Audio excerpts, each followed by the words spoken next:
There's a point in your career where you're not burned out, you're not unhappy, you're just quietly asking, what's next? And if you work an event, that question gets really loud when the show floor goes dark. And today's guest knows that moment all too well.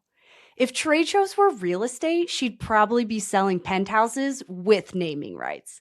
It's Event About It with Carly.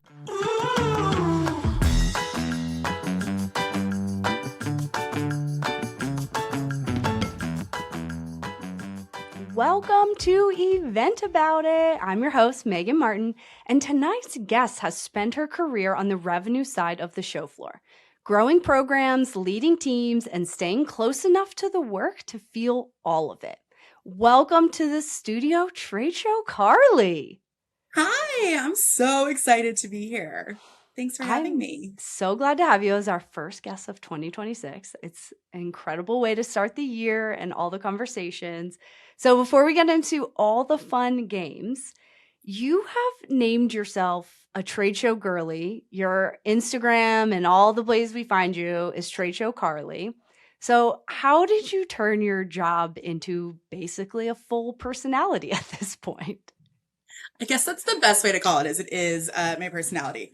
When I just started to really get deep in to events and I started to realize like this is where I wanted to spend my time. This is really where I wanted to kind of plant my career flag. It's just so fun. There's just so much fun that you can have with it. There's so much content that you could make out of it, although it's a full-time job to do that too. And then fast forward to this past October, Taylor Swift came out with a song that was literally about being showgirls. And that's what we do. Like there's so much, I talk all about below deck, like we're literally below deck in concrete buildings. And so I just wanted to make it fun again. There's a lot of stress around trade shows. There's a lot of high pressure stakes. Like we're dealing with 7-figure shows and things like that. But I just saw how much fun that we could start to have with it. I wanted to like showcase a little bit of the work that we do that I'm so proud of, but just in a bit more of a fun way. So yeah, it's been fun and challenging to like try and pull that through on top of like, running your day-to-day job. Absolutely. I mean, I also think you have such a niche and like there's niches all over the events industry and being able to differentiate yourself as like the trade show person, I think is really fun. Yeah, definitely. Okay, well, before we get into some big stories, we're going to play a game called Revenue Reality Check. And I'm going to give you some real event revenue decisions, and you give me one word, the truth you'd say in the boardroom, but probably not in the brochure. Gotcha. Okay, are you ready for the first one? Yes, hit me with them. All right, discounting sponsorships to hit end of year targets. Can get irresponsible. Custom activations that don't scale. Not needed. I like that. Letting top sponsors dictate the experience. It happens. Lead count as a primary success metric. Ugh. That's my word. Ugh. That's the best word. Post-show reports no one reads. Their fault. Well, sometimes the reports can get super long. Like, I don't think people actually present post-show reports correctly, so no one reads them if you don't present them correctly. Oh yeah, I've been a big crusader of trying to, which is like not my strong suit, so I have to be very careful when I'm like asking other people on the team to be like, we gotta make this better. Yeah. But if you're not doing it, it's the only way you can go out and find new business because people just want to know how the show was last year. Yeah, absolutely. And I think a lot of that's evolving. Like there's new AI tools and stuff that can make things visually so much more appealing. So much better. Attribution models that ignore events. Oh, dumb. Launching new sponsorship categories mid-cycle. Important. Why would you say that's important? Because the show takes on a life of its own. I compare all shows to sports teams. And so no sales cycle is alike. I've been selling the same shows now for 6, it might be my 7th year if I did the math, which is crazy. And each sales cycle is so different. Each show cycle is so different. And halfway through the year, the show just takes on a life of its own. The industry is probably changing. And so if all of a sudden, for example, we launched halfway through this past year, um, a military track of education, which came with sponsorships, which came with all their types of promotion, because we just all of a sudden were seeing a cry from the industry of like, hey, we're trying to transition out of military life and into civilian life. We need a home. So I think it's important. You've got to be listening to your show planning and your industry, and then there's revenue attached to new things that come up. And so your point to that is mainly around doing it because the market is dictating and not because, oh, we need more revenue. So let's offer more sponsorship. Yes and no. I mean, if you need more revenue off of the show cycle and stuff you have is not selling, you've got to listen to them. If people have money, and you've got to meet their needs where they're at. So if that means coming up with something new, then do it. But I think if you really have your finger on the pulse of your show and the finger on the pulse of your industry, you're going to naturally want to come up with new things because stuff's going on. Makes sense. All right, last couple. Relying on the same top 10 sponsors every year. Dangerous, irresponsible. Revenue targets set without operational input. You're going to make no money. Selling future flexibility to close today's deal. It's a big topic of conversation. Agreed. Well, that was the boardroom version of revenue reality checks. Thank you for playing. That was fun. Oh, it Okay, was so fun. Any Bravo fun style game is fun to me. of course. Okay, well, now let's get into the text version. Mhm. And it's time for the vent of the week. It's my favorite part of every show, our favorite therapy session, the vent of the week. It's not about complaining, it's about naming the friction that makes this industry harder than it should be. It's the part of the show where we stop being professionals just for a minute. So tell us, Carly, what's something in events right now that makes you want to close your laptop, stare at the wall, and say, are we serious? A few come to mind. Um, I think the first that comes to mind is there's so much rhetoric and conversation out there in the world, on LinkedIn, on social platforms, at events, about the future of events and how do we future proof events? How do we change them? How do we innovate them? And that's important conversation. But sometimes I do think we're overthinking it a little bit. Like I see some of the ideas that people are putting out there and I feel so like shitty because I'm like, stop raining on people's parade, Carly. Like they're ideating. But like some of these things we're really trying to reinvent the wheel. I see these things about like registration setup. All we need to do is get people into a building safely, sufficiently, quickly, get a badge around their neck, and then get them to the next thing that makes sense for them. And if that just means they're going back to the hotel lobby bar, then that's potentially what that means. We don't need to reinvent something so ridiculous to get to the point. And a lot of it's centered around like what the next generation wants in an event.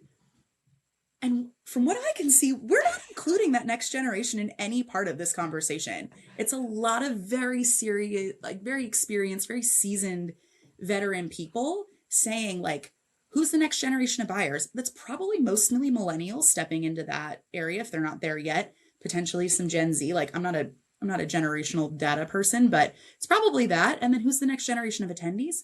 We're getting close to like Gen Alpha. Has anyone asked them or studied them, one to one? We're not sending them to events. I see on our show floors that we have, YoPro communities. I'm still fairly connected into that industry or sector of industry too. And typically you have to win an award. You have to be selected to speak. We're not sending these young people to events to just be attendees and be there. They have to really fight for that. And I get it. I get that budgets are tight. I get how much it costs to send someone there, but we're never going to know about what the future really wants if they don't go and experience what it is now. And so that's a little bit of where I get like, guys, like we're overthinking this, or we're just putting these ideas out there to do that. The other one that comes to mind, and I know I have my fellow like trade show girls out there and guys who will probably feel this. I am tired of of and I'm speaking directly to like the event profs, not the association staff or event, or community staff that have to go to the event as a part of their job function, but it's not their main job function, of treating being on site like it's prison. Like, this is our Super Bowl. Like, I want everyone that I work with in the event community, everyone who's a part of the show management team, to arrive in that city, to arrive in that building so freaking excited and ready to go. Like, it's a privilege to be able to stand in the heartbeat of your hard work. And there are some people who are like, ugh, we gotta go to Vegas next week. I get it. Vegas can like is a yay or nay for some people. Or Sure. we gotta go to LA, or we gotta go here. We gotta go to our show. Like, this is our Super Bowl. Everyone get excited. And I see some people where they're like, I just hate being on site. Why are you in this then? Why are you doing this then? So that's my other like makes me makes me I mean, angry. I do kind of get it. So a couple of your points, like the generation thing, I do get, but like I'm tired of breaking it up by generations and generalizing like whole generations. Like what Gen Z and Gen Alpha wants is also what I want.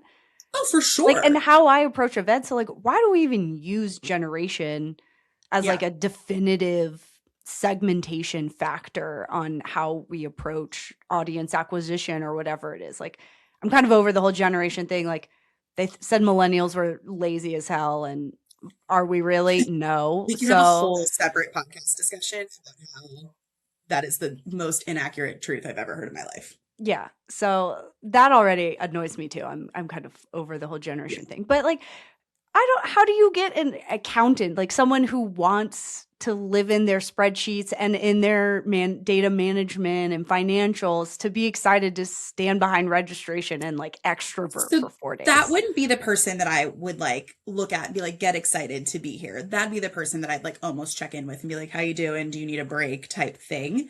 Like, I'm talking about, I've talked to meeting planners, I've talked Oh, to gotcha. contractors, I've talked to salespeople who are like, ugh, we got to go on site. We got to go deal with people. Yeah. So like that's why I'm saying that specifically to like Got our it. event prof people.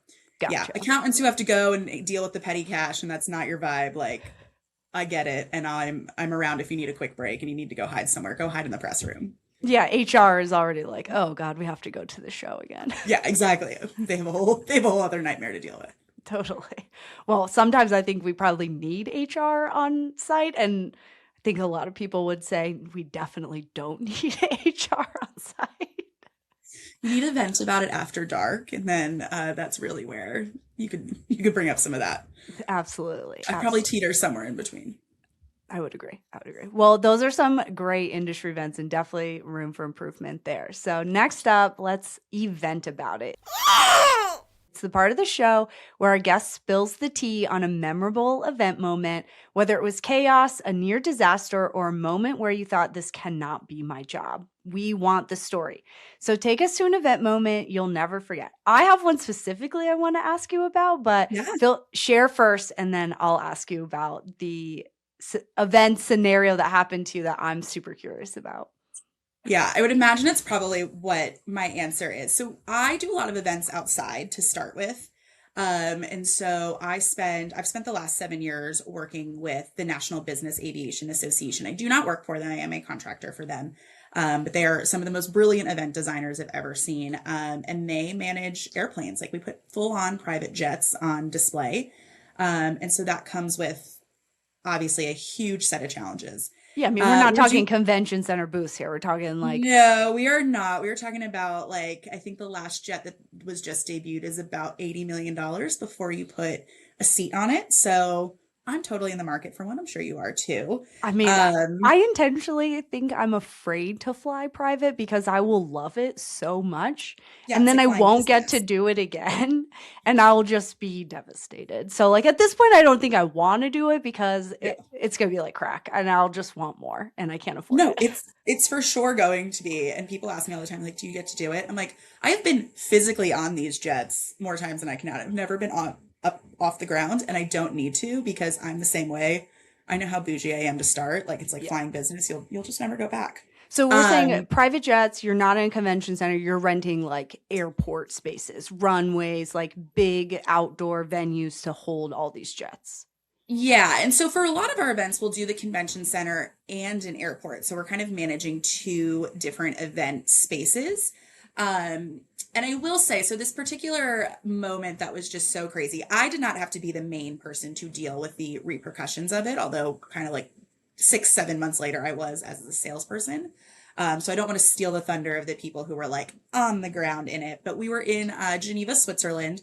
Europe, for most people are aware, is they're just much further ahead in terms of sustainability, and they have different types of protesting laws. And so we knew we were going to have protesters. Private jets obviously are a pretty polarizing topic, although again, could do a whole separate podcast on why they are good for the world as well. But obviously environmentally they're pretty polarizing, and so we knew that there were going to be peaceful protesters outside our convention center. We had a plan.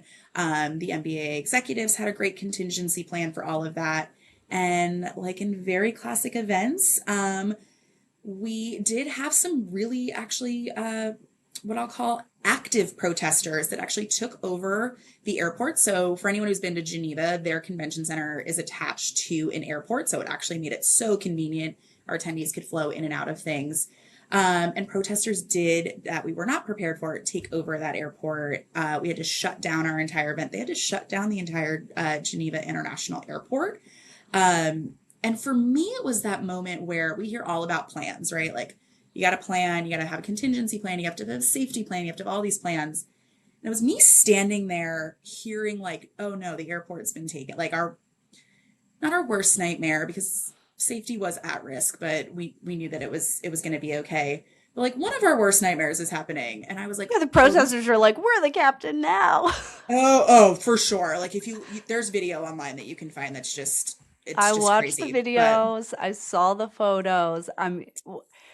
I'll tell you, this was insane. Like it I've was. dealt with protesters before. I've had Yeah. protesters break into our meeting, storm Yeah. meeting rooms of board meetings with board members in it. And I thought that was intense until I Yeah. saw what you had to go through. Like literally like clinging on to some of these Yeah. airplanes, They're, refusing to leave. Like it was a yeah. lot. It's crazy. And it was that moment where you're like, oh, these plans are real. These contingency plans are real. Yeah, These aren't group projects that you do at the in January, because I'm sure everyone's like deep in the thick of planning right now. sure. These are real. Like this could really happen, and you really do have to be prepared. And so that was the moment where you're like, is this my life? Like, how lucky am I to be standing in Switzerland, but I'm staring at something that I can't stop. So that was definitely that. But doing events outside comes with a whole other round of things. So we were doing just a super small event up in New York, right outside of New York City. We rented basically a small private airport to do a 1 day event. And when you do events outside, obviously the weather is an even bigger factor into your event. We had a beautiful day, which is great. We have a beautiful day means we typically get even more attendees. That is great. And then just out of nowhere, it's an event in June, just a classic like New York City thunderstorm comes over us. Again, that's fine. We've dealt with the rain before, but it was like the heavens opened up on us. And we do have a tent for registration. And I remember like everyone running inside this tent, and it started to flood. And I mean, it's just like a tent that you see in like golf tournaments. And as we're like trying to like put everyone's bags on tables, and it was before I moved over to fashion sneakers as my shoe of choice. And so I'm in these tiny little flats that are, I mean, our ankles are like covered in water. And then all of a sudden we're like, oh my gosh, the equipment's about to get damaged. Like this could start a fire. Yeah. And I see our registration manager just jump over a table with bolt cutters and just cut all of the wires of the electricity in there. And again, you're like, what is, how does this happen? Like, how did I get here? And why do I love being here so much? So I mean, I those think are the we've two all that had come to the mind. moments. Okay, Oh well, yeah. let's backtrack to the protesters for a minute. Yeah, I mean, they shut down the Geneva International they Airport, did. which is crazy Illegal. to Yeah. think about. What have you guys done since then to kind of change some of the security protocols to make sure that this doesn't happen again? Yeah, again, NBA has got truly some of the smartest event people in the game, in my opinion. And so they've done so much overhaul to their events, hiring just top tier consultants, and like just owning up to the fact that this is a risk factor in their events. And so outside of kind of consultants, they've worked directly with exhibitors who plan on bringing airplanes. All of those exhibiting teams have their own Sure. security teams. And so it's a lot of facilitation between their security teams, the venue's security teams, and our exhibitor security teams to ensure that everyone has really good, a really good plan and really good action items and things. Our exhibitors have hunkered down a little bit on who they invite into their booths. And so, kind of pre pandemic, before this really became a thing, anyone could come into their booth and maybe get on an airplane to check it out. There's a lot of enthusiasts in the aviation world, I was which gonna is say, is great. this just buyers or is it open to anybody? Like Yeah, I could show up and be like, I want to look at a PJ, even though we'll, I don't we'll have get $80 you. million. We'll get you on one, Megan. Yeah. So again, our event yields people who work in the industry are also just really passionate about it, even if they don't have a Sure. direct need to buy. And it's become a big part of conversation to exhibitors and their ROI of like, do we just need buyers? Do we need the enthusiasts who make the recommendations? Like it's actually snowballed into so much more iteration Sure. to and innovation to their event.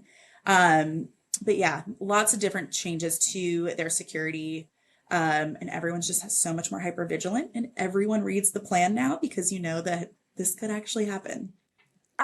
As horrible as this might sound, like sometimes it takes a situation to happen to force you to get better. Like we all get comfortable in our, Yeah, day to day. It won't happen to me until it does. So, yeah, as unfortunate as it is, I'm glad people are actually reading the plans now. yeah. And it's not a phrase of like you don't think this could happen at your event, but I guarantee like you could probably play a whole game of different industries, Yeah, and us like event people could push and dig a hole as to where something like this could happen to you. And for it's not to sure. scare people. It really is just to be like, I mean, like when you're mid tier on the totem pole, in the start of your event career, you could think that you aren't going to potentially be standing right there having to deal with it. Like read the plan that's put in front of you, like Sure. follow that plan. And as we kind of rise up into leadership, like shit, I might have to come up with this plan. Well, you're responsible now, and that's a scary thought. People rely on Mhm. you when you move up, and we could Yeah, I talk don't know about when that in I the became after the show. yeah, I don't know when I became the adult in the room, but yeah, it's a question on my mind a lot. Yeah. Okay. So let's talk quickly about the rain situation. I mean, Yeah, sometimes that stuff's just a fluke. Like you don't yeah, expect the heavens to open up and basically flood your show. I mean, there's only so much you can do to prepare for that anyway. So you were saying your registration banner jumping the table, like full Indiana Jones, oh yeah, bolt yeah, cutters in hand, cutting yeah. these cords. What was the point of that? And how do you recover? So, like, how long does this rainstorm last?